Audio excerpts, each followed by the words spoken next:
শায়েখ আহমদুল্লাহর কথার পেছনে যেভাবে দলিল আছে, আপনার 14 গোষ্ঠী মিলে ওই দলিল দিতে পারবে না। আন্দাজে উল্টাপাল্টা চিল্লান। শায়েখ আহমদুল্লাহ বাংলাদেশের একজন 25 ও যশা আলেমে দ্বীন, সর্বজন শ্রদ্ধাভাজন ব্যক্তিত্ব। সারা বাংলাদেশের দল মত নির্বিশেষে, এমনকি অন্য ধর্মের লোকেরাও তাকে পছন্দ করে। কারণ ইন্নাল্লাযীনা আমানু ওয়া আমিলুস সালিহাত সায়াজআলু লাহুমুর রহমানু ওয়ুদ্দা। ঈমান আনার পরে কেউ যদি সৎ আমল করে, ঈমান আনার পরে কোনো মানুষ যদি ভালো ভালো কাজের আঞ্জাম দুনিয়ায় দিতে পারে, সত্যিই তার ঈমানের দাবি অনুযায়ী সৃষ্টি জগতের ভেতরে তার প্রতি একটা মহব্বত আল্লাহ তৈরি করে দেয়। এটা শায়েখ আহমদুল্লাহর প্রতি আমরা অবশ্যই তাকে ভালোবাসি কোরআনের জন্যে। কিন্তু ইদানিং কোরআনে কারিমের সবচাইতে বিরুদ্ধে যারা এই দেশে অবস্থান নিয়েছে, তারা আজ এই আলেমের বিপক্ষে উল্টাপাল্টা কথা বলছে। এই জন্য আমরা তাদেরকে থেমে যাওয়ার জন্য বলছি। শায়েখ আহমদুল্লাহর কথার পেছনে যেভাবে দলিল আছে, আপনার 14 গোষ্ঠী মিলে ওই দলিল দিতে পারবে না। আন্দাজে উল্টাপাল্টা চিল্লান। সম্মানিত ভাইরা, আমরা আজকের এই হাদিসটা শুধু এই সামিয়ানার নিচে না, এখান থেকে আমাদের সারা বাংলাদেশে মিলাবো। কোরআন যেখানে নেই ওখানে আমরা আর যাব না। মানে যদি আমি ভালো হওয়ার নিয়তেও যাই, ভালো হওয়ার নিয়তেও থাকি যে আমার সমস্যা নেই, তাও আমাকে খারাপ বানিয়ে দেবে কে? হেদায়েত দেওয়ার একচ্ছত্র মালিকানা আল্লাহ কোরআনকে দিয়েছে। এই জন্য জালিকাল কিতাব, এই যে কিতাবের আগে আলিফ লাম, এটা আলেমরা বুঝবে, আপনারা সাধারণ মানুষ হয়তো ওইদিকে যাচ্ছেন না। পৃথিবীতে আমরা দেখি শ্বশুরকে মানুষ বাবা বলে না, বলে না? জায়েজ আছে, হারাম না। কিন্তু নিজের বাবার সামনে বারবার যদি শ্বশুরকে আব্বা জান বলে কেউ, নিজের বাবার মনে দুঃখ লাগবে না? আল্লাহ বলেন আমি কোরআন দিয়েছি মানুষকে হেদায়েত দেওয়ার জন্য, আর এইটা বাদ দিয়ে তুই দৌড়াচ্ছিস কোন দিকে? ফাইনা তাযহাবুন ইন হুয়া ইল্লা যিকরুল লিল আলামিন।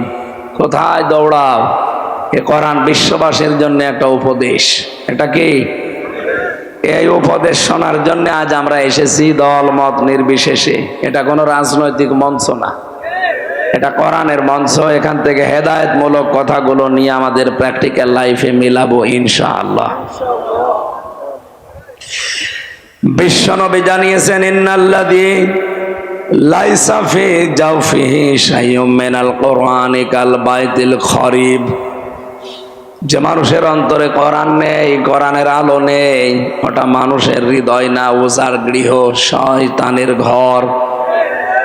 তাহলে এদেশে জরিপ পাই আমরা জানুয়ারি মাসে। আমি কোরআন রিসার্চ ফাউন্ডেশনের সদস্য ছিলাম জেলখানায় যাওয়ার আগে 20 সালে। এটা জরিপ পেয়েছিলাম, এই দেশের 100 জনের 95 জন মানুষ কোরআন শরীফ পড়তে পারে না। বলেন তো, নবীর হাদিস অনুযায়ী 100 জনের 95 জন মানুষের অন্তর আছে শয়তানের ঘর হয়ে গেছে। এই জন্য কোরআনে কারিম দিয়ে আমাদের অন্তরকে মানুষের অন্তর বানানো লাগবে। আর আমি এই যাত্রাবাড়ি থেকে পর্যন্ত আসতে যতগুলো কোরআনের মার্কাজ মাদ্রাসা দেখেছি, বাংলাদেশে এরকম খুব কম আছে। এই জন্য এগুলো জিন্দা যারা রেখেছেন তাদেরকে ধন্যবাদ জানাচ্ছি। বলেন আমিন। মান ক্বারাআল কুরআনা, খুব খেয়াল করে শুনবেন, যেহেতু কণ্ঠটা বসা, খুব বেশি সময় কথা বলতে পারবো কিনা জানি না। আজকের তেলাওয়াত কিন্তু আয়াত একটা, এখান থেকে বাস্তবের সাথে মিলিয়ে তাফসীর আকারে কিছু কথা বলবো ইনশাআল্লাহ। এই ছেলে, কথা বলা যাবে না, ওইভাবে দাঁড়িয়ে থাকেন, 1 ঘন্টা মতো ওইভাবে দাঁড়িয়ে থাকেন। মান ক্বারাআল কুরআনা, যে ব্যক্তি কোরআন পড়ে, কি করে? আমি একটা ক্লাস চলছে, এটা ছাত্রের মতো জবাব দেবেন। এখানে বন্দর নাকি থানায় এসেছিলাম একবার 3-4 মাস আগে। ওখানে একটা ক্লাস নিয়েছিলাম, ইব্রাহিম নবীর 50টা পরীক্ষা ছিল ওর উপরে, কয়েকটা বলতে পেরেছিলাম। আজকে আমার আলোচনার বিষয়টা সাবজেক্ট মুক্তিপণ। কি বললাম? দেশে এই দেশে খুন আর গুম বেড়ে গেছে, গুম করলে অনেকে মুক্তিপণ চায়। কথা বলছে না কেন? আমি চিন্তা মানুষ, গুম হই না, এমনিতেই ধরে নিয়ে এসে আমার বাবারে বলছে 10 লাখ টাকা দেন, নাই তো বাকি যা করার করব। বাবা ভয়তে 8 লাখ টাকা দিয়ে দিয়েছে। বলেন সুবহানাল্লাহ। নাউজুবিল্লাহ। মানে 24 ঘন্টা আমার বাবা জানতো না যে আমি কোথায় আছি, অথচ বাড়ি থেকে আমার ধরে নিয়ে এসেছে আল্লাহর ওলিরা। বলেন 24 ঘন্টা পরে যদি বাবা 8 লাখ টাকা অলরেডি দিয়ে দেয়, বাকি আরো 224 গেলে ও বাড়ি ঘর বিক্রি করে দিত না? মুক্তিপণটা বড় কঠিন বিষয়। এটা আমরা সামনে কোরআনে আয়াতের সাথে একটা একেবারে জীবনের সাথে কিয়ামতের সাথে মিলাবো। আল্লাহ যেভাবে কঠিন ভাবে দিয়েছেন, আমরা ওইভাবে কঠিন ভাবে একটু ডেলিভারি দেব মাঝে মাঝে। ডোজ একটু কঠিন হলে মেনে নেওয়া যাবে না। ঠিক আছে, আল্লাহ যখন যে ফোর্সে বলে ওই ফোর্সটা দেওয়া লাগে। তো যেখানে এলাপতি লাগবে ওখানে হোমিওপ্যাথি কিয়ামত পর্যন্ত দিলেও দেখা যাচ্ছে সারছে না। হাদিসের প্রথম শব্দ হচ্ছে যে ব্যক্তি কোরআন পড়ে। কোরআন পড়া বলতে আমরা কি বুঝি? আজকে আমি আসরের নামাজ পড়েছি আপনাদের এই তাহফিজুল কোরআন ইন্টারন্যাশনাল মাদ্রাসায়। এখান থেকে আসর মাগরিব প্রায় ইশার আগ পর্যন্ত ছিলাম। পুরাটা ঘুরে ঘুরে দেখলাম। কোরআনে কারিম পড়ার ব্যাপারে এখানে যে বিষয়গুলো প্রিন্সিপাল সাহেবের সাথে দেখলাম, আল্লাহ তাআলা কোরআনে জানিয়েছেন আল্লাযীনা আতাইনাহুমুল কিতাবা ইয়াতলুনাহু হাক্কা তিলাওয়াতি। যাদেরকে আমি কোরআন দিয়েছি তারা আমার এই কোরআন হক আদায় করে তেলাওয়াত করে। কি আদায় করে? তাফসিরে মনিরের ভেতরে এসেছে, কেউ যদি হক আদায় করে পড়তে চায় কোরআন, 4টা শর্ত তাকে মানা লাগবে। আমি ওখানে 2টা পেয়েছি। কয়টা বলেন? 1 নম্বরে ওয়ারাত্তিলিল কোরআন তারতিলা, কোরআন পড়লে তারতিলের সাথে স্পষ্টভাবে থেমে থেমে পড়ো। হ্যাঁ, ওখানে ওইটা আছে। শায়েখ কে ওনার নাম? নেসার আহমেদ, ভালো মানুষ লোকটা। ওনার আচরণ আমার ভালো লেগেছে। ওনার পড়ার স্টাইল যেটা শুদ্ধ, ওইভাবে পড়বেন। ইন্টারন্যাশনাল হাফেজগুলো অনেক সারা বিশ্বে মুখ উজ্জ্বল করছে। বাংলাদেশের যারা তার অন্যতম এই মাদ্রাসাটা। তাই আমরা বলছিলাম ওখানে শুদ্ধ করে কোরআন পড়ানো হচ্ছে, তাসবিহের বিভিন্ন নিয়ম নীতি যেগুলো আছে এই অনুযায়ী। 2 নম্বর, এটা বুঝতে হবে। দেখলাম বোঝার জন্য বিভিন্ন সিস্টেম উনি চালু করেছে, হয়তো কাঙ্ক্ষিত মানের ভাবে না হলেও হচ্ছে, ডেভেলপ হবে আস্তে আস্তে। 3 নম্বরে কোরআনে কারিমের হক হচ্ছে কোরআন নিজে জীবনে আপনি প্র্যাকটিক্যাল লাইফে মিলাবেন। যখন যেটা পড়বেন ওইটা জীবনে মিলানো লাগবে। সূরা নাস আর ফালাকে 11টা আয়াত আছে। কয়টা? হযরতে ওমর, যিনি জান্নাতের গ্যারান্টি পেয়েছিলেন দুনিয়ায়, এই লোকটা সূরা নাস আর ফালাক জীবনে সেট করতে তার সময় লেগেছিল 11 বছর। আমারে আপনি পড়তে দেন, মাত্র 1-1.5 মিনিটে সূরা নাস ফালাক পড়ে আরো সময় বাকি থাকবে। আমার মনে হয় হযরত ওমর আমার মতো পড়তে পারতো না। হ্যাঁ, ওনার 11 বছর লেগেছে কেন? উনি যখনই পড়েছেন কুল আউযু বিরাব্বিন নাস, হে নবী আপনি বলেন আমি আশ্রয় চাই মানুষের রবের কাছে। কার কাছে বলেন? এখন রব কি? না না, রব আল্লাহ কোন জায়গায় আছে? রব মানে আল্লাহ। রবের 19টা অর্থ আছে। প্রধানত তার প্রথম অর্থ রব মানে লালন পালনকারী। চাওয়ার আগে যিনি আমাদের চাহিদা পূরণ করে লালন পালন করেন তার নাম রব। নেই থেকে শুরু করে আস্তে আস্তে পূর্ণতায় যিনি পৌঁছিয়ে দেন, আরবিতে তাকে বলে রব। তাকে কি বলে? আমি নেই ছিলাম, কি ছিলাম? আমার মনে হয় এখন আমার 33 বছর বয়স। 34 বছর আগে হামজা নামে আমার নাম এই দুনিয়ায় ছিল না? ছিল না। হাল আতা আলাল ইনসানি হাইনুম মিনাদ দাহরি লাম ইয়াকুন শাইয়াম মাযকুরা। মানুষের জীবনে কি এমন সময় যায়নি যখন সে উল্লেখ করার মতো কিছু ছিল না? সে সময়টা আমার জীবনে 34 বছর আগে। কয় বছর? বাবার স্ফলিঙ্গ দিয়ে দ্রুত গতিতে 1 ফোঁটা নাপাক পানি বের হয়। বিজ্ঞান প্রমাণ করছে 1 ফোঁটার ভেতরে 40,000 হামজা বানানোর ক্ষমতা আল্লাহর থাকে। ফালিয়ানজুরিল ইনসানু মিম্মা খুলিকা মিন মাইন দাফিকিন ইয়াখরুজু মিন বাইনিস সালবি ওয়াত তারাইব। মানুষ কি নজর করে দেখে না কি জিনিস দিয়ে তাকে আমি বানালাম? বাবার নাপাক পানিটা মায়ের রেহেমের ভেতরে যাবার পর 40 দিন 40 দিন 40 দিন 40 দিন এভাবে পাল্টাতে থাকে। এই পানিটা দিয়ে আমি আল্লাহ 4টা জিনিস তৈরি করি: চুল, রগ, হাড় আর পর্দা। মায়ের রেহেমের ভেতরে যে নাপাক পানিটা ছিল এইটা দিয়ে আরো 4টা জিনিস আমি বানাই: রক্ত, গোশত, চর্বি আর চামড়া।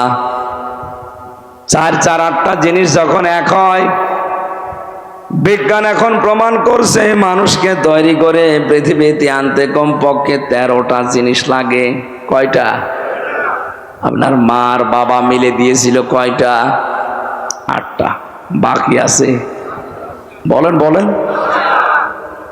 কোরআনে কারীম জানিয়েছে ওয়াজাআলা লাকুমুস সামআ ওয়াল আবসারা ওয়াল আফইদা ইলা আখিরি আয়া। সূরা নাহাল 14 নম্বর পারার 14 নম্বর পৃষ্ঠার 14 নম্বর লাইনের 78 নম্বর আয়াতের শেষের দিকে আছে। তাফসিরে ফি জিলালিল কোরআনে পাবেন। আল্লাহ পাক বলেন, আমি আল্লাহ নিজের এই রব নামের কারণে তোকে শ্রবণ শক্তি, দর্শন শক্তি, বাক শক্তি, আকেল শক্তি আর ঘ্রাণ শক্তি, এই 5টা জিনিস আমি আল্লাহ দয়া করে দান করি। হামজা একটাও যদি তোরে কম দিতাম দুনিয়ায় আসতে ঠিক, কিন্তু অপূর্ণাঙ্গ হয়ে। যদি বাক শক্তি না দিতাম বোবা হয়ে আসতে। বাবা মানুষ নেই? মাত্র 2 দিন আমি কথা বলতে পারি নাই। আমি বহু চেষ্টা করেছি কিন্তু কথা আমার বের হয় না। রংপুরে ছিলাম 2-3 দিন। এলাকার গরিব মানুষ তো, ওরা ফ্যান দিতে পারে না আপনাদের মতো। দিনের বেলায় মাহফিল ছিল, গা ঘেমে ঘাম গায়ে বসে গলা বসে গেছে। আজকে ধনী এলাকায় এসেছি তো এজন্য অসুবিধা নেই। ওখানে থাকার পর 2 দিন গলা এমন বসা বসেছিল, চিকিৎসা যত রকমের আছে যে যা বলেছে তাই খেয়েছে। না, কণ্ঠ কার হাতে? খলাকল ইনসান আল্লামাহুল বায়ান। মানুষ আমি বানিয়েছি আর কথা বলা আমি শিখিয়েছি।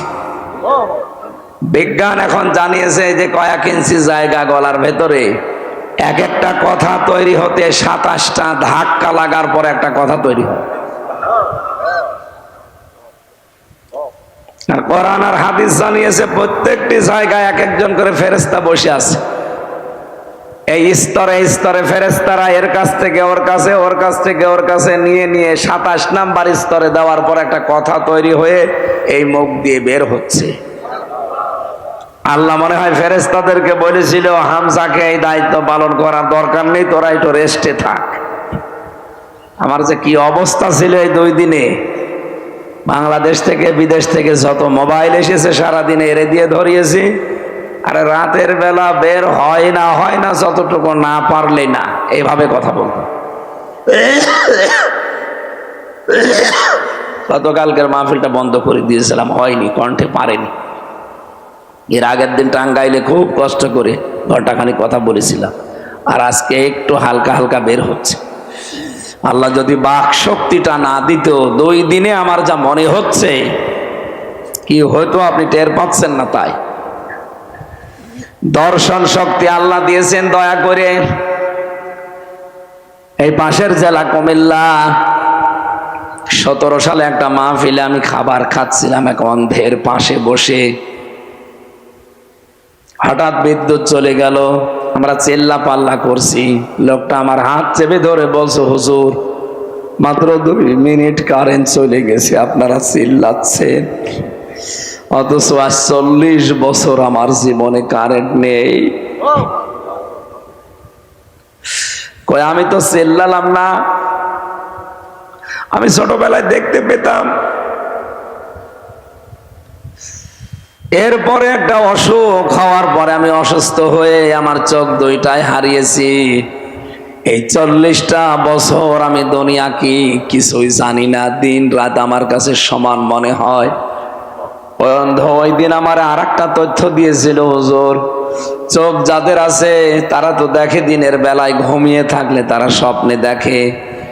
আমরা যারা অন্ধ দিনের বেলা রাতের বেলা তো দেখি না, ঘুমিয়ে থাকলেও কিছু দেখি না, শুধু একটা আওয়াজ শুনি। ওই দিন আমি বুঝে ফেলেছি যে আল্লাহ আমারে কি দিয়েছে।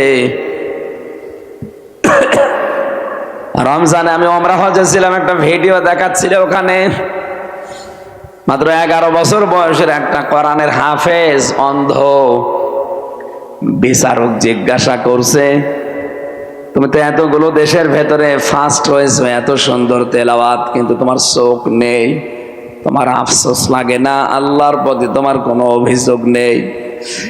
ছেলেটা বলছে, ওস্তাদ কোনো অভিযোগ নেই, আমি আরো আনন্দে আছি। আনন্দে আছে মানে চোখ নেই, এরপরে আনন্দে আছে মানে কেবল তোমার জীবন শুরু। সারাটা জীবন এভাবে অন্ধ হয়ে থাকা লাগবে?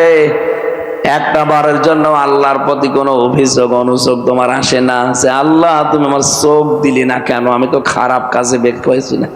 তোমার কোরআন আমি অলরেডি 11 বছর বয়সে অন্ধ মুখস্থ করে ফেলেছি, চোখটা দিলে আমি আরো এগিয়ে যেতে পারতাম। ছেলেটা চোখের পানি ফেলে দিয়ে দেখলাম বলছে, ওস্তাদ কিয়ামতের ওই কঠিন ময়দানে মানুষকে যখন আল্লাহ একা একা সামনে ডাকবে, অকুল্লুহুম আতি ইয়াউমাল কিয়ামাতি ফারদা। সূরা মরিয়মের 95 নম্বর আয়াতে আল্লাহ জানিয়েছেন, কিয়ামতে প্রতিটি মানুষকে আল্লাহ ডাকবেন স্রেফ একা একা। কয়জন করে? আল্লাহ তার নিজের সামনে ডাক দেবে হামসাকে। এই 33 বছর জীবনের জীবনের প্রতিটি নিয়ামতের পঙ্খানো হিসাব দিয়ে তারপরে সামনে যাওয়া লাগবে।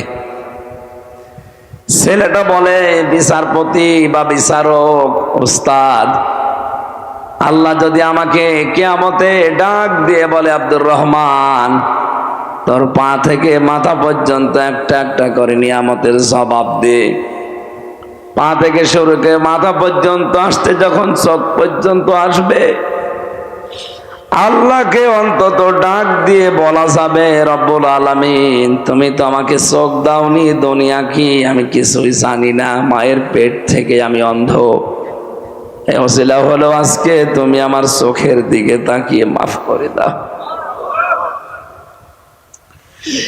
এই ছোট 11 বছরের ছেলেটার চিন্তা ভাবনা আর আমাদের চিন্তা কোথায়? আকাশ পাতাল পাল্টানো।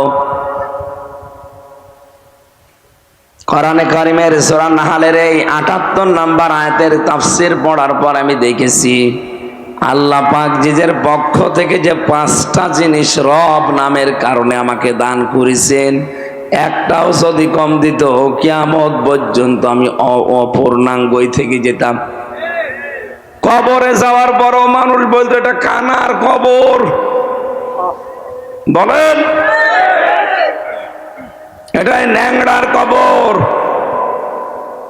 কবরে গিয়েও শান্তি পেতেন না, মানুষ গালি দিয়ে ডাক দিত, না তো মানুষ চিনত না। যদি বলতো এটা হামসার কবর, কোন হামসা? ওই কানা হামসা, মানুষ চিনত।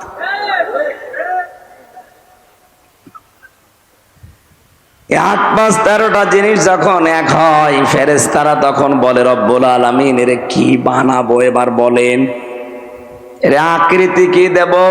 ওয়াল্লাযী ইউসাউবিরুকুম ফিল আরহামি কাইফা ইয়াশা,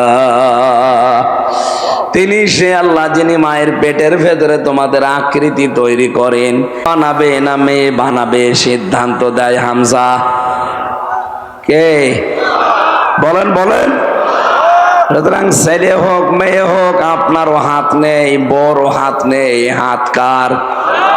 এই জন্য বড় পরে রাগ করা মানে মা। বলেন বলেন? কেউ যদি জেনে শুনে আল্লাহর উপরে রাগ করে ওর ঈমান আর থাকবে? এরকম মূর্খতা যদি এলাকায় কেউ করে থাকেন তাওবা করে ফিরে আসবেন। আমার ভাইরা, আমার শিক্ষা দেওয়ার বিষয় ছিল এখানে। হযরত ওমর একটা একটা করে ভাবে মিলাতেন। রব মানে প্রতিপালক, রব মানে আইনদাতা।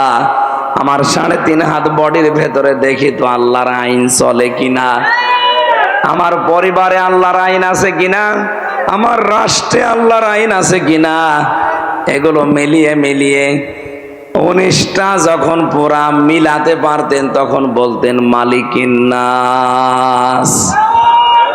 এই কারণে তার নাস ফালাক পড়তে লেগেছে ১১ বছর, আর আমাদের লাগে ১.৫ মিনিট। কোরআন পড়ার অর্থ আমি তাহফিজুল কোরআনে আজ ২-৩ ঘন্টা সময় ব্যয় করে যেটা বুঝলাম, শুদ্ধ করে পড়ার নিয়ম আছে, কোরআন বোঝারও সিস্টেম চালু করছে, কিন্তু এটা আমার প্র্যাকটিক্যাল লাইফে মানা লাগবে। হযরত ওমরের মতো এভাবে সেট করে করে এই সিস্টেম আজ অনেক জায়গায় নেই, আর আমরা অনেকে জানিও না এটা।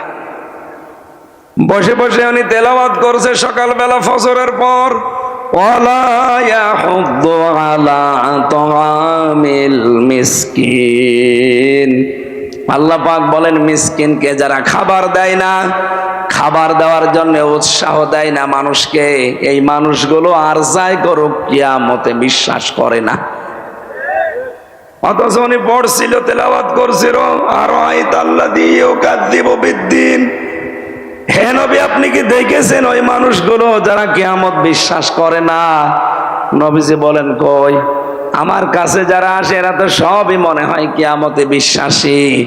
আল্লাহ পাক বলেন না, ফাযালিকাল্লাযী ইয়াদউল ইয়াতীম, যারা এতিমের গলায় ধাক্কা দেয়, মিসকিনদেরকে খাবারের ব্যবস্থা করে না। ও কোরআন পড়ছে আয়াত, একজন অসহায় মানুষ, ভিক্ষুক, ফকির, একজন মিসকিন এতিম এসে একটু সাহায্য চেয়েছে, কোরআন শরীফ পড়া বন্ধ করে সামর্থ্য অনুযায়ী তাকে কিছু দেওয়ার দরকার ছিল। কথা বলেন? তাহলে এইটা হয়তো ৩ নাম্বার শর্ত, এটা বাস্তব জীবনে আমল। ৪ নাম্বারটা বড় কড়া, কঠিন। কেউ যদি বলে আমি কোরআন পড়ি, তাহলে তাকে শুদ্ধ করে পড়া লাগবে, অর্থ বোঝা লাগবে, ওটা প্র্যাকটিক্যাল লাইফে মানা লাগবে। ৪ নাম্বারে ওটা যেন মানুষ মানতে পারে এই ব্যবস্থা করে দেওয়া লাগবে। এদেশে ওই সিস্টেম আছে? ওইটাই তো চেয়েছিলাম, যে শুধু নিজে শুদ্ধ করে পড়বো না, শুধু নিজে বসবো না, নিজেই মেনে নেব না, আমি মানুষকে মানাতে চাই। এরকম একটা ব্যবস্থা, এরকম একটা পরিবেশ তৈরি করতে চাই। এই কারণে ৩ বছর ছেলে আমি। কোন কারণে আপনি ছেলে আমারে রাখলেন বলেন? আমি কি আপনার মেয়ের দিকে তাকিয়েছিলাম? বলেন। এই গল্প বন্ধ করেন না কেন? কোরআন পড়ার যে 4টা শর্ত বললাম, আমি সহ যারাই আছি, আল্লাহ আমাদেরকে আমাদের প্র্যাকটিক্যাল লাইফে এই 4টা শর্ত মেনে কোরআন হক আদায় করে পড়ার তৌফিক দিন। দ্বিতীয় শব্দ কি? ফাস্তাজহারাহু, যে ব্যক্তি কোরআনকে এজহার করে। এজহার মানে না, এজহারের ৯৯টা অর্থ আছে। এজহার মানে স্পষ্ট করা, এজহার মানে দাঁড় করানো, এজহার মানে বিজয়ী করা, এজহার মানে কায়েম করা, এজাহার মানে প্রকাশ করা, এজাহার মানে জানানো। তার মানে কোরআন যে পড়ে শক্ত আদায় করে, হক আদায় করে, আর কোরআনকে দাঁড় করানোর জন্য, বিজয়ী করার জন্য যারা দুনিয়ায় চেষ্টা চালাবে, এরকম মানুষ তো এখন দেশে বেশি না, নেই।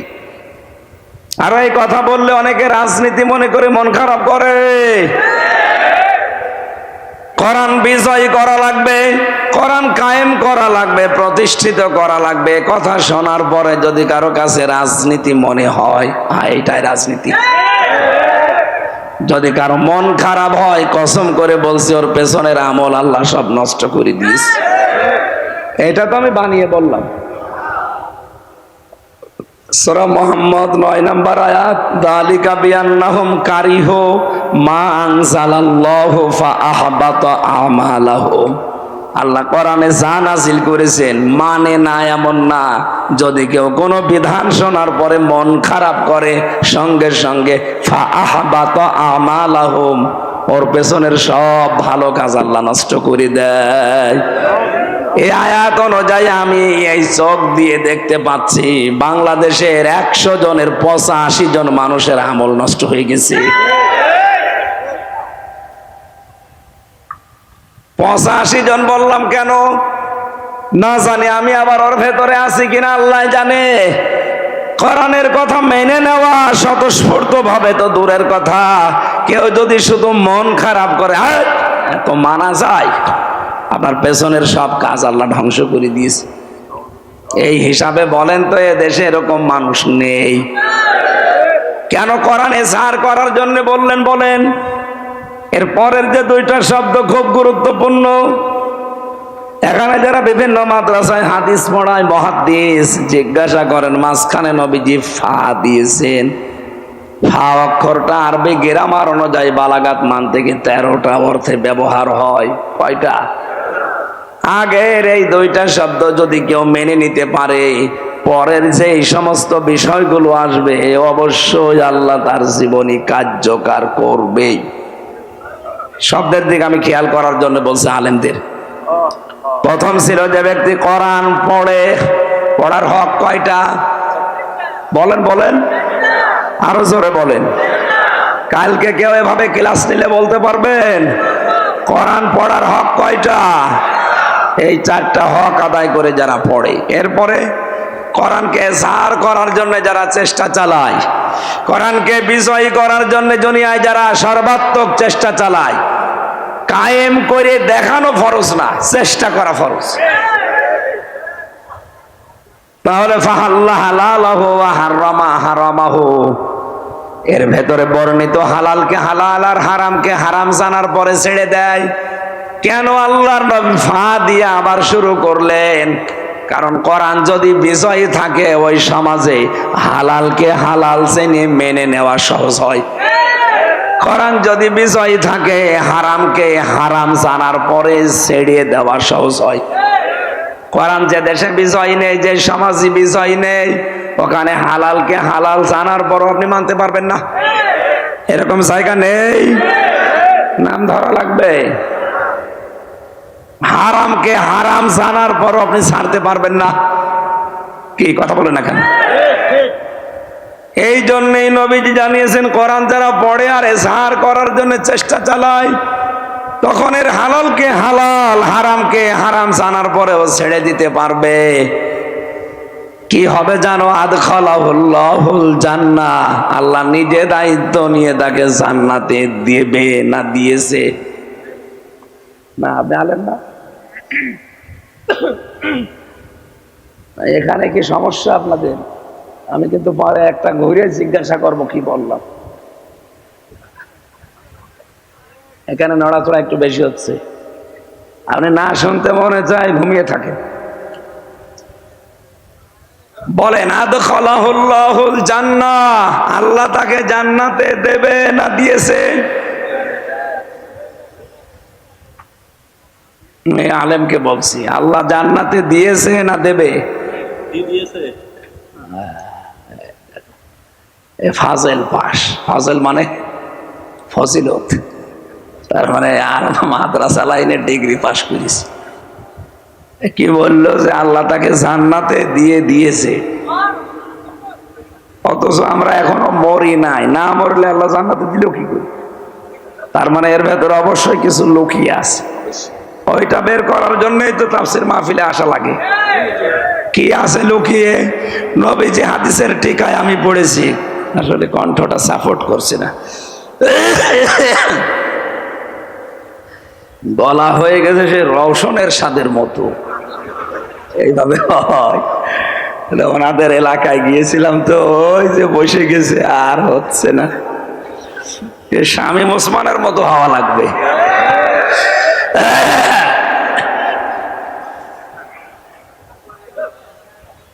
কি বলছিলাম বলেন তো? কেউ যদি কোরআন পড়ে আর কোরআনকে বিজয়ী করার জন্য চেষ্টা চালায়, তাহলে সে হালালকে হালাল, হারামকে হারাম জেনে মেনে নিতে পারবে। নবীজি বলেন, এরকম পরিবেশ যদি তৈরি করতে পারো, তুমি মনে করবা যে একটা জান্নাতে আছে। আদখালাহুল্লাহুল জান্নাহ, আল্লাহ তাকে জান্নাতে দেবে না, দিয়ে দিয়েছে, এটা মাঝে শিখা।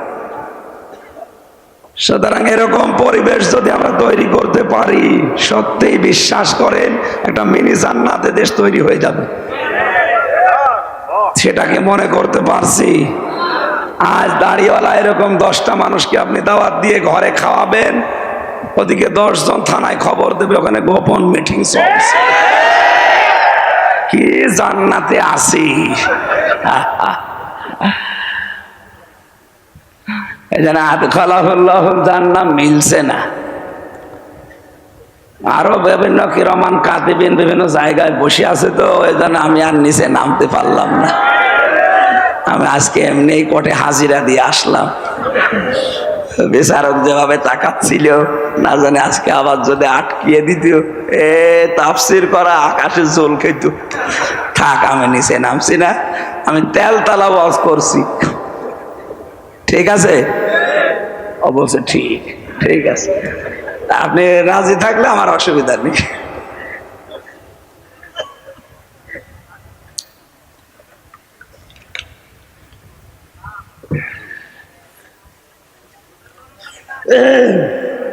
গরম পানি আর লাগবে না, গরম পানি। সুবহানাল্লাহ, আলহামদুলিল্লাহ। এটা পায়ে লাগছে।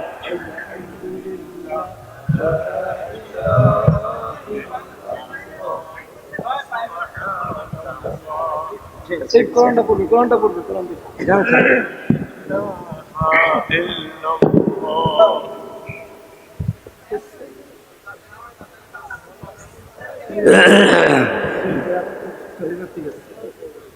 ঠিক আছে।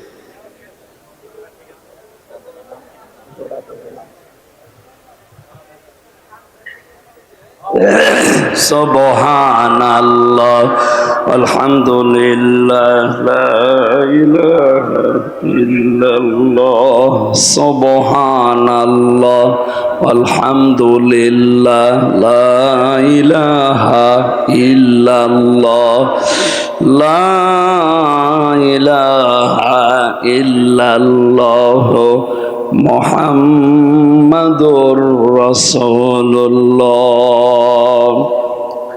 সম্মানিত ভাইরা, হাদিসের ব্যাখ্যার অসাফাহু ফি আশারাতিন মিন আহলি বাইতিহি কুল্লুহুম কদ ওয়াজাবাত লাহুন নার শেষ পর্যন্ত আমার দরকার নেই। আমি যতটুকু বোঝানোর চেষ্টায় ছিলাম, আমি আশা করি এ পর্যন্ত বুঝে ফেলেছি। কোরআন আমাদের হক আদায় করে পড়া লাগবে আজকে থেকেই। যদি এ বয়সেও না পারেন, মরণের আগ পর্যন্ত টার্গেট নিন। আজরাইল না আসার পর্যন্ত আমি তালবে ইলম থাকবো। কারণ তালবে ইলম অবস্থায় যদি আলিফ বা তাসা পড়তে পড়তেও মারা যান, আপনার কবরে আর কোনো হিসাব নেই, বিনা হিসাবে জান্নাত পেয়ে যাবেন। এই সুযোগটা কাজে লাগানো যাবে না। যে জরিপ পাওয়া যায় 100 জনের 95 জন আমরা পড়তে পারি না, এই জরিপ আমরা আগামী বছর উল্টিয়ে ফেলবো ইনশাআল্লাহ।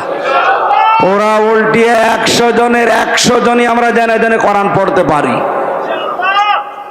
তা আনাকুম জানাকুম না, হক আদায় করে এই 4টা শর্ত মেনে বলেন।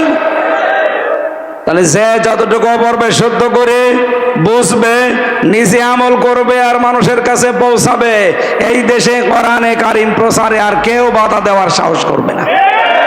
কারণ আমরা 96 ভাগ, বাধা দেবে কে?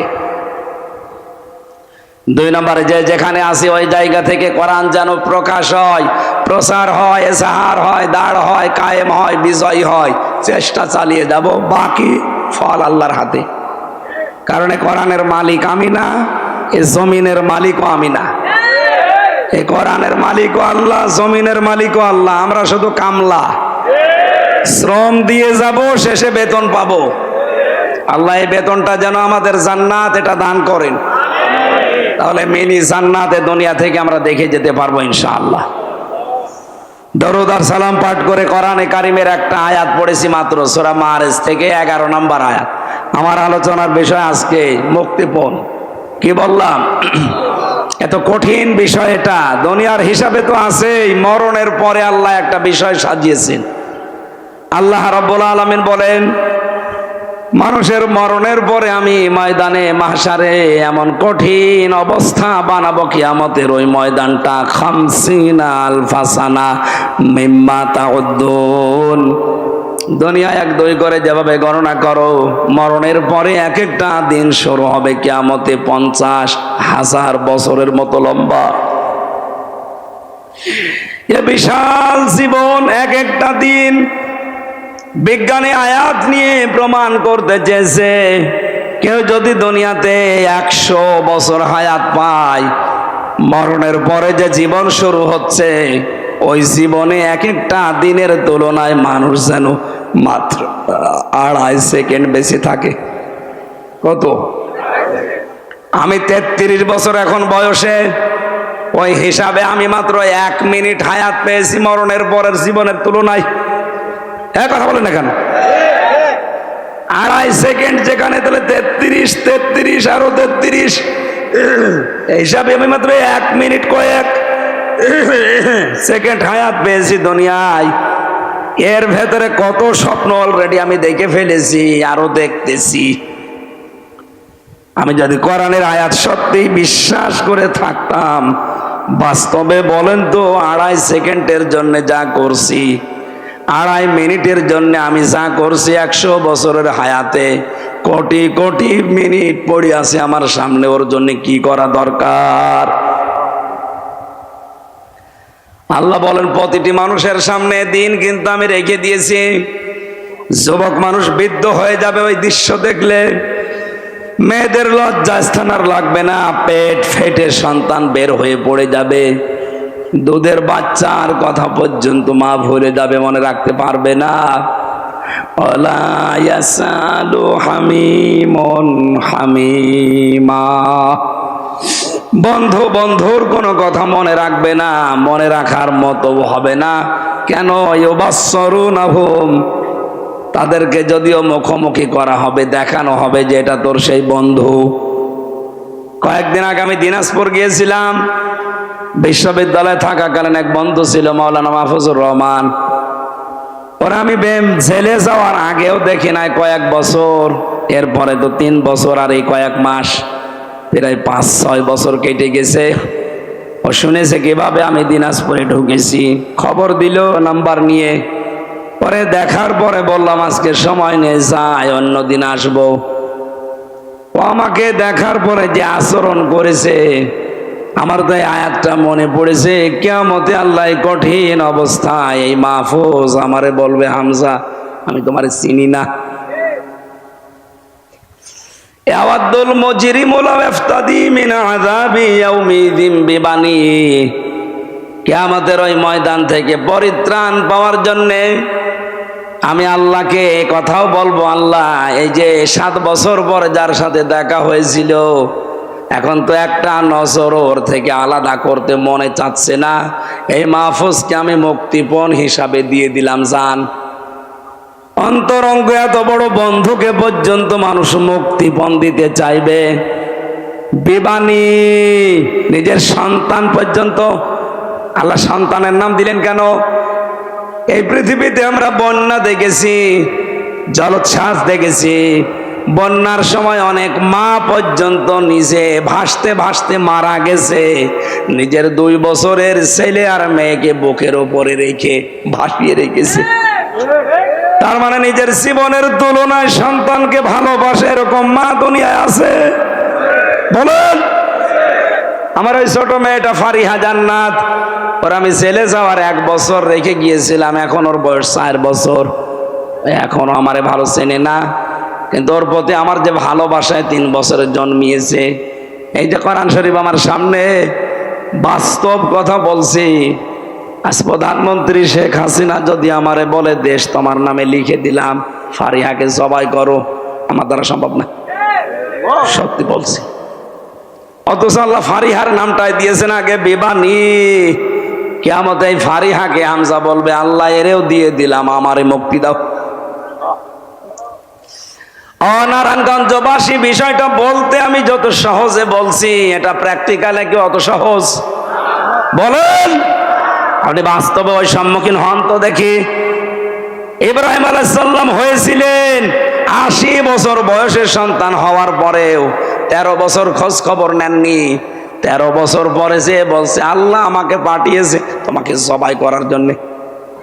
আমার মনে হয় আমাদের মতো ছেলে মেয়েরা হলে বলতো, তুমি কি বাবা না কসাই?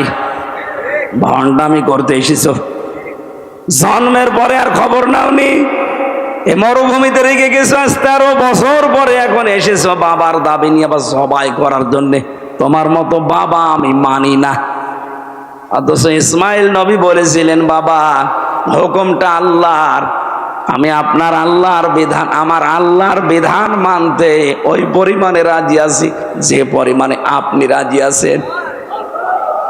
আল্লাহ এখানে শব্দের দিকে খেয়াল করে দেখবেন, ফালাম্মা আসলামা ওয়া তাল্লাহু লিল জাবিন।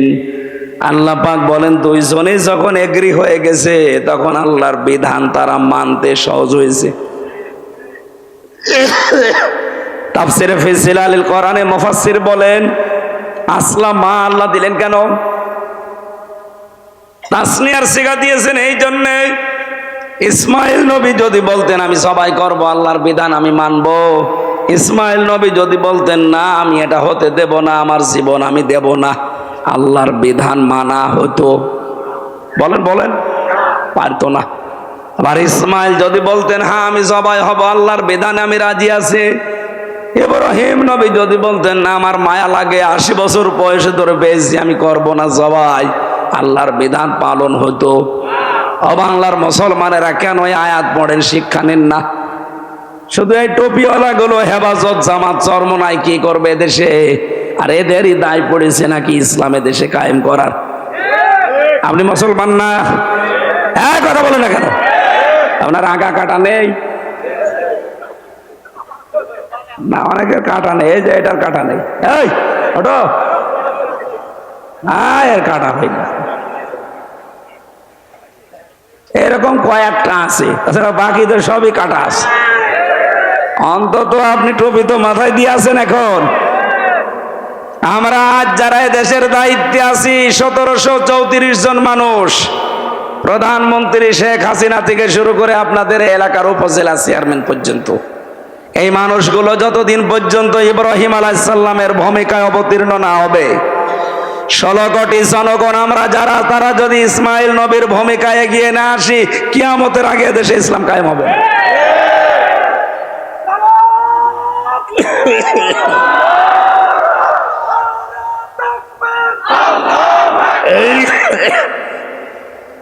যতটুকু বোঝার যদি বুঝে থাকেন, আমার মনে হয় ওয়াজ হয়ে গেছে। আমরা আহ্বান, যারা যারা দায়িত্বে আছেন, আপনারা ইব্রাহিম নবীর ভূমিকায় আসেন। নারায়ণগঞ্জের বন্দরে যে 50টা পরীক্ষার কথা বলেছিলাম জাতির পিতা ইব্রাহিম আলাইহিস সালামের, আপনার যারা দায়িত্বে আছেন আমাদের পিতার মতো অভিভাবক, সুতরাং আমরা চাই আমাদের জাতির পিতা ইব্রাহিম নবীর মতো এগিয়ে আসবেন আল্লাহর বিধান পালন করার জন্য। আমরা 16 থেকে 18 কোটি জনগণ ইসমাইলের ভূমিকায় জীবন দিতে আমরা রাজি আছি আল্লাহর বিধানের জন্য। দেখবেন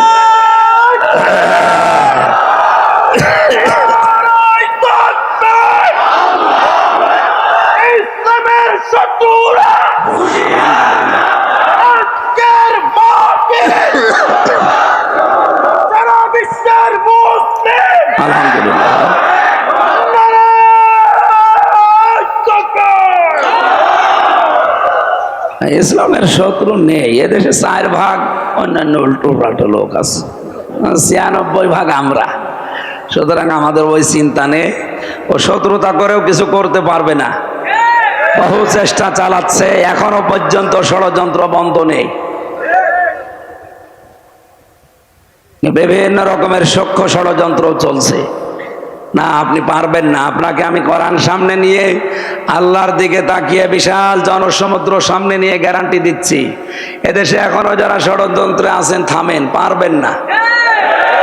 যা যা ষড়যন্ত্র করছেন ওখানে থেমে যান। কিয়ামতের আগে দেশ থেকে ইসলাম বিদায় করা সম্ভব না। যত চেষ্টা চালাচ্ছে তত বেড়ে যাচ্ছে। কি করেছেন আমারে 3 বছর আটকিয়ে? আগে 20,000 মানুষ হতো, এখন 50,000 হচ্ছে। এই জন্য হবে না এভাবে। এই সিস্টেম বাদ দেন, আদর্শ নিয়ে আসেন। আমরা এসেছি রসুলের আদর্শ নিয়ে। পৃথিবীর কোন আদর্শ এখানে আর হবে না। এই জায়গায় সব জিরো। বলেন। এই জন্য আমাদের উচিত হচ্ছে, আমরা সবচাইতে আপন যেটাকে বলি সন্তান, আমার ফারিহাকে পর্যন্ত যদি কিয়ামতে আমি দিতে চাই, তে আর কে বাকি থাকে? আল্লাহ এরপরও আরেকজনের নাম দিয়েছে। আল্লাহ পাক বলেন, ওয়াসাহিবাতিহি ওয়া আখি। মানুষ কিয়ামতে তার বউকে পর্যন্ত মুক্তিপণ দিতে চাইবে। কাকে? বলেন বলেন। এমনকি তার ভাইকে,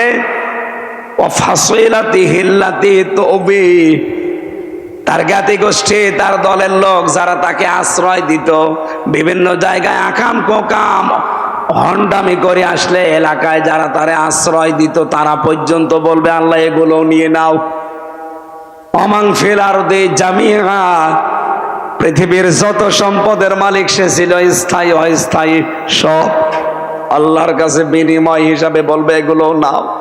সুম্মা ইউনজি, এরপরেও তুমি আমাকে বাঁচাও। ও বাংলার মুসলমানেরা, একটু খেয়াল করেন আয়াতগুলো। আল্লাহ কত শক্তভাবে আমাদের জানাচ্ছেন। এই কথাগুলো বলতে বলতে আল্লাহ হঠাৎ করে আলোচনার ধরনটা পাল্টিয়ে ফেলেছেন। আল্লাহ পাক বলেন, এতগুলো জিনিস মানুষ আমাকে দিতে চাচ্ছে মুক্তিপণ হিসাবে বাঁচার জন্যে। কাল্লা, কখনোই না। ইন্নাহা লাযা, তাকে আমি লাজায় প্রবেশ করাবো। কোথায়? বলেন বলেন। লাজা কি? না, জাহান্নামের একটা দরজা। এখানে যারা আলেম আছে তারা বাদ দিয়ে আমার মনে হয় সাধারণ 100 জনের 99 জন ভুল করবে। যদি বলি জাহান্নাম কয়টা, বলবে 7টা। কোন জায়গায় পেয়েছেন আপনি কোরআনে? না, নেই। কোরআনে আছে জাহান্নাম একটা, আর জাহান্নামের দরজা 7টা। কয়টা? এটা তো আমি বানালাম নাকি? সূরা হিজর 14 নাম্বার পারার 3 নাম্বার পৃষ্ঠা 9 নাম্বার লাইনে 44 নাম্বার আয়াতে আছে।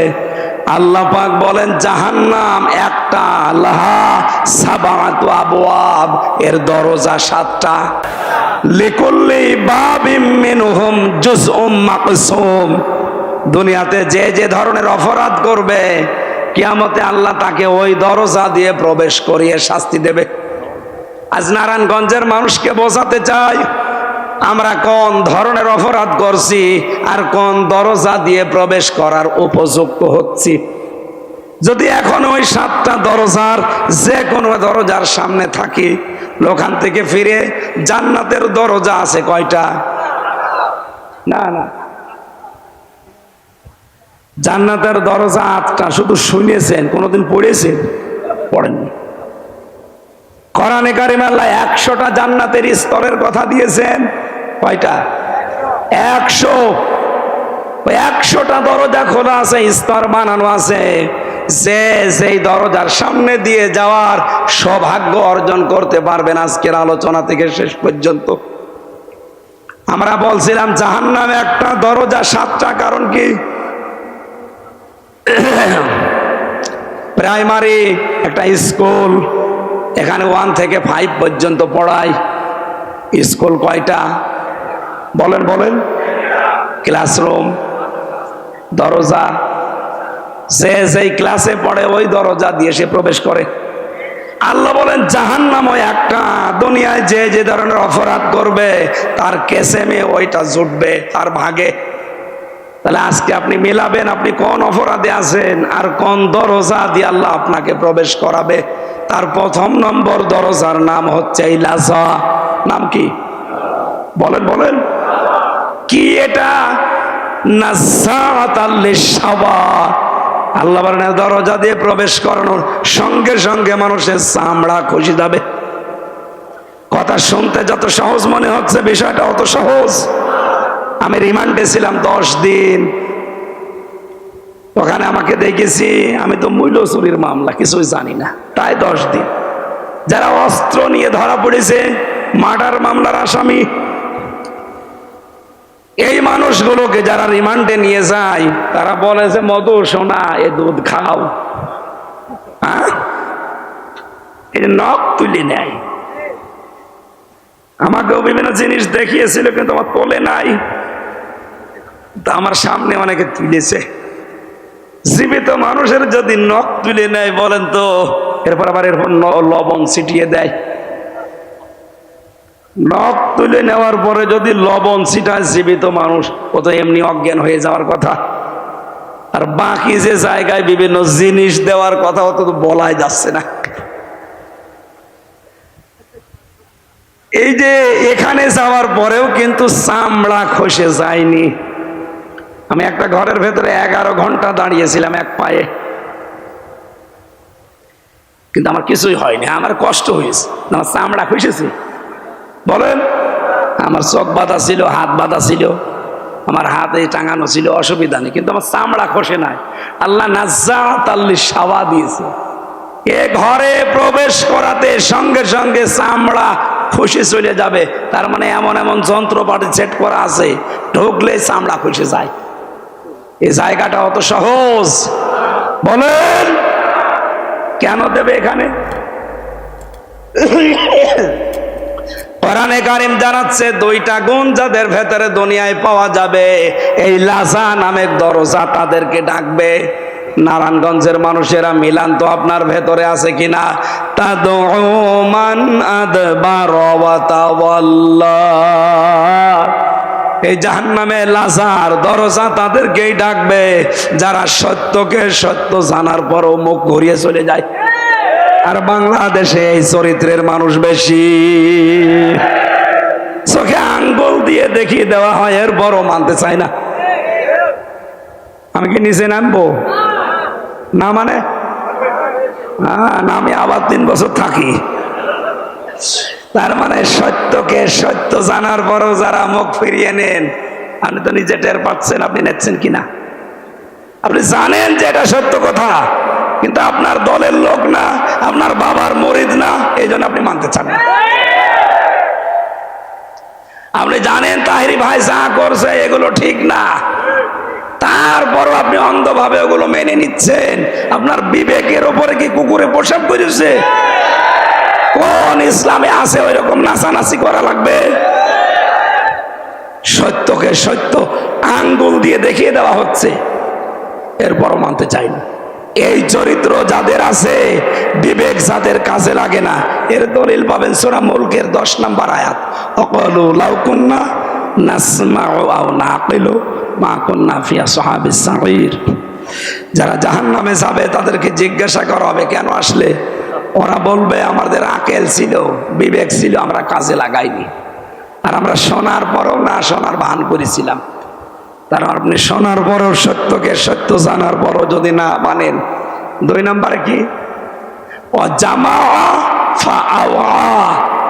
যারা মাল সম্পদ জমা করে আর এগুলো সংরক্ষণ করার জন্য সব সময় চেষ্টা চালায়। এই বাংলাদেশে এই চরিত্রের মানুষও দিন দিন বাড়ছে। কি করে জমা করবে জমা করবে জমা করবে, আর এগুলো কি করে সংরক্ষণ করা যায়, সে বৈধ হোক আর অবৈধ হোক। দেশে জায়গা হচ্ছে না, অনেকের বেগম পাড়া বানাচ্ছে। এখানে মাল শব্দটার অর্থ পেয়েছি আমি 4টা। কয়টা? বলেন বলেন। মালের প্রধান অর্থ হচ্ছে নেককার স্ত্রী।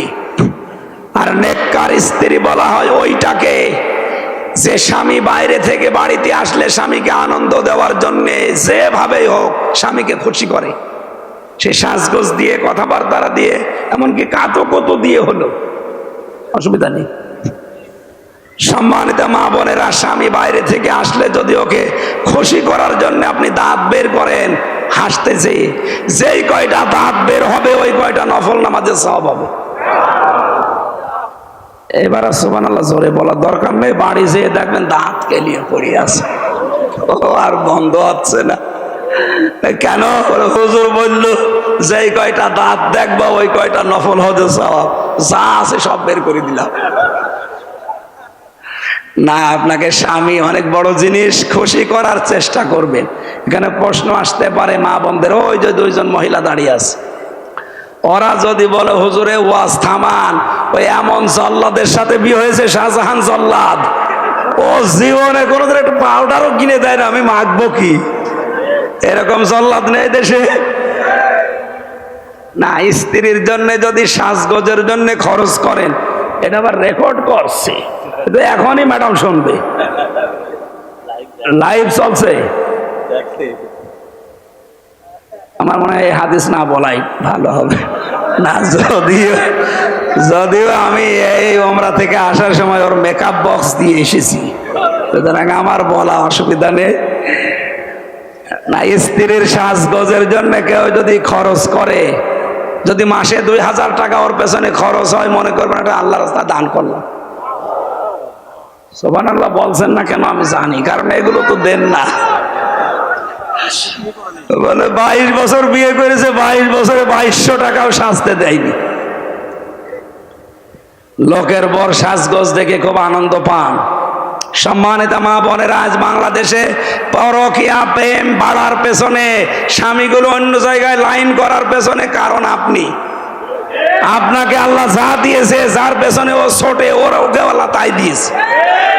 আপনি ওইভাবে থাকেন না, এই জন্য অন্য জায়গায় লাইন করে। বলছে ঠিক, তার মানে নারায়ণগঞ্জ এরকম 2 নম্বরই চলছে, চালান 180 মাইল বেগে। মা বোনেরা সেজে থাকবেন, স্বামী আসলে এটা আপনার ইবাদত। এটা কি 2 নম্বরের স্বামী যখন বাড়িতে আসবে,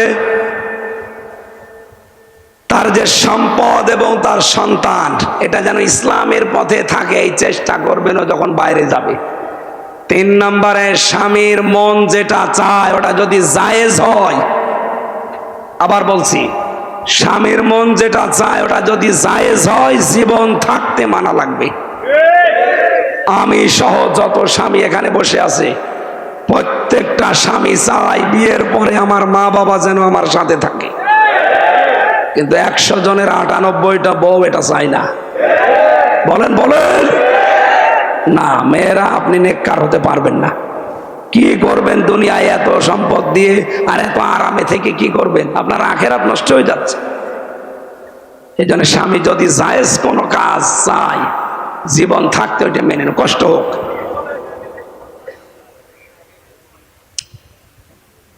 4 নম্বরে নিজের ইজ্জতের হেফাজত করা লাগবে মেয়েদের। আমি জেলখানাতে দ্বিতীয় যে জল্লাদ পেয়েছিলাম, এই শাহজাহান জল্লাদ বের হওয়ার পর এখন আছে ইলিয়াস, কেন্দ্রীয় জেলখানার যে লোকটা এখন ফাঁসিতে ঝোলায় মানুষকে, ওর নাম ইলিয়াস, চট্টগ্রামে বাড়ি। ওর কাছে একদিন বসে বসে শুনছিলাম কি হয়েছে। বলছে 17 বছর ছিলাম সৌদি আরবে, দেশে আসার পরে বিয়ে করেছি 11 বছর।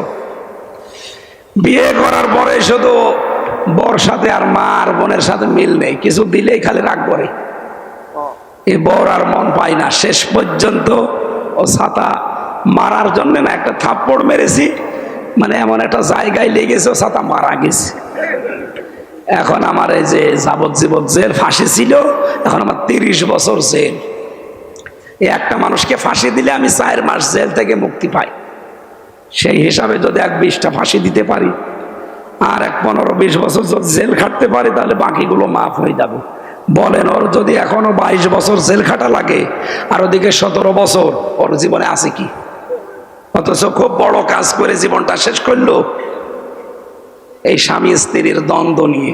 সামান্য একটা দ্বন্দ্ব, ও মা বাবাকে বোনকে একটু খরচ পাতি দিত, ওই মেয়ে লোক সহ্য করতে পারতো না। সম্মানিত মা বোনেরা, না আপনি নেককার হতে পারবেন না শুধু নামাজ পড়ে রোজা করে আর কালো বোরকা পরে মনে করছেন আমি তো আল্লাহর ওলি ফাতেমা হয়ে গেছি, হবে না। আল্লাহ মেয়েদেরকে এই 4টা গুণ অর্জন করার তৌফিক দিন। জান্নাতের 8টা দরজায় তাদের জন্য খোলা।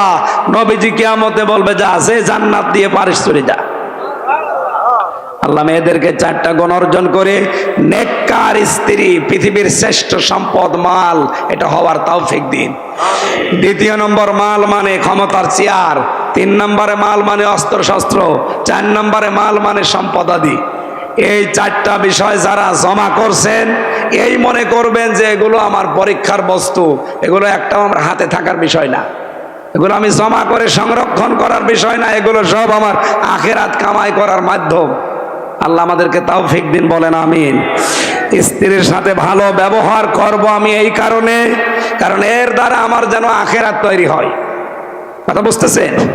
নাই তো আমার এই লোকের মেয়ের সাথে ভালো ব্যবহার করার কোন দরকার, আমি করছি এই কারণে, কারণ এর সাথে ভালো ব্যবহার করলে আমার জান্নাত তৈরি হবে। আল্লাহ আমাদেরকে কোরআনে কারীম সহজ সরল ভাষায় বোঝার তৌফিক দাও।